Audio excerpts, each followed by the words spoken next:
ಕೊಂಬಿಟ್ಟು junior college ವಿದ್ಯಾರ್ಥಿಗಳ ಹೊಡೆದಾಟ ಚೂರಿ ಇರಿತ ಪ್ರಕರಣಕ್ಕೆ ಸಂಬಂಧಿಸಿದಂತೆ 4 ವಿದ್ಯಾರ್ಥಿಗಳನ್ನು ಮಹಿಳಾ ಪೊಲೀಸ್ ಠಾಣೆಗೆ ಕರೆತರಲಾಗಿದೆ ಎಂದು ಆರೋಪಿಸಿ ಹಿಂದೂ ಜಾಗರಣ ವೇದಿಕೆಯ ಕಾರ್ಯಕರ್ತರು ಪುತ್ತೂರು ಮಹಿಳಾ ಪೊಲೀಸ್ ಠಾಣೆಗೆ ಮುತ್ತಿಗೆ ಹಾಕಿದ ಘಟನೆ ನಡೆದಿದೆ.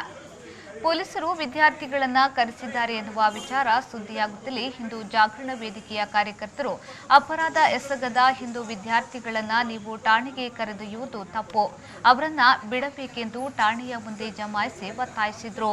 ಸರ್ಕಾರಿ ಕಾಲೇಜು ಪದವಿ ಪೂರ್ವ ಕಾಲೇಜು ಕೊಂಬಿಟ್ಟು ಇಲ್ಲಿ ಕೆಲವು ದಿನಗಳ ಹಿಂದೆ ನಡೆದಂಥ ಕೆಲವು ಅಹಿತಕರ ಘಟನೆ ಬಗ್ಗೆ ಪ್ರಾಂಶುಪಾಲರು ಹಾಗೂ ಶಾಲಾ ಅಭಿವೃದ್ಧಿ ಸಮಿತಿಯ ದೂರಿನಂತೆ ಡಿವೈಎಸ್ಪಿ ಮೇಡಮ್ ಅವರು ಅದಕ್ಕೇನು ಕಾನೂನು ಕ್ರಮ ಇದೆ ಅದನ್ನು ಕೈಗೊಳ್ತಾರೆ. ಅದಕ್ಕಿಂತ ಕೆಲವು CCTV ಫುಟೇಜನ್ನು ನೋಡಿ ವಿದ್ಯಾರ್ಥಿಗಳನ್ನು ಅವರಿಗೆ ಹೇಗೆ ತಿಳಿ ಹೇಳಬೇಕು ಮುಂದಿನ ಅದಕ್ಕೆ, ಯಾಕಂದರೆ 18 ವರ್ಷದ ಒಳಗಿನ ಮಕ್ಕಳು ಅವರು ಯಾವ ರೀತಿ ಕಾನೂನಲ್ಲಿ ಹೇಳಿದೆ ಅದರ ಆ ಒಂದು ರೀತಿಯ ಕ್ರಮವನ್ನು ಅವರು ಕೈಗೊಳ್ತಾರೆ. ಹಾಗಾಗಿ ಅವರು ನಮಗೆಲ್ಲ ವಿಶ್ವಾಸ ಹೇಳಿದ್ದಾರೆ. ಈ ರೀತಿ ನಾವು ಅವರಿಗೆ ಮುಂದಿನ ಏನು ನಮಗೆ ಅಲ್ಲಿ ನಡೆದಿದೆ ಆ ಘಟನೆಗೆ ಅದಕ್ಕೆ ಸರಿಯಾದ ಕಾನೂನು ಕ್ರಮವನ್ನು ಅವರು ಕೈಗೊಳ್ತಾರೆ ಅಂತೇಳಿ ನಮಗೆ ಮಾಹಿತಿ ನೀಡಿದ್ದಾರೆ.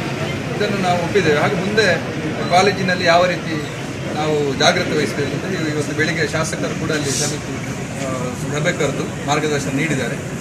ಕಾನೂನು ಭಾಗವಾಗಿ ಡಿವೈಎಸ್ಪಿ ಮೇಡಮ್ ಕೂಡ ಕೆಲವು ಸಲಹೆಯನ್ನು ಕೊಟ್ಟಿದ್ದಾರೆ. ಹಾಗೂ ಅವರು ಕೂಡ ಶಾಲೆಯ ಮಕ್ಕಳ ಎರಡು ಕಡೆಯವರಿಗೆ ಶಾಲೆಯಲ್ಲಿ ಯಾವುದೇ ಹೊರಗಡೆ ಸಂಘಟನೆ ಹೋಗಿ ಯಾವುದೇ ಕೆಲಸ ಮಾಡಲಿಕ್ಕಿಲ್ಲ. ಹಾಗೆ ಶಾಲೆ ಕಡೆ ಪ್ರೆಸ್ ಮಾಡ್ತಾರೆ. ಹೊರಗಿನ ಯಾವುದೇ ಸಂಘಟನೆ ಕಾಲೇಜ್ ವಿಚಾರದಲ್ಲಿ ಇಂಟರ್ಫಿಯರ್ ಆಗಲಿಕ್ಕಿಲ್ಲ. ಈ ವೇಳೆ ಪುತ್ತೂರು ಡಿವೈಎಸ್ಪಿ ಗಾನಪಿ ಹಾಗೂ ಹಿಂಜಾವೆ ಮುಖಂಡ ಅಜಿತ್ ರೈ ಹೊಸಮನೆ ಮತ್ತು ಇತರ ಮುಖಂಡರ ಮಧ್ಯೆ ಮಾತಿನ ಚಕಮಕಿ ನಡೆಯಿತು.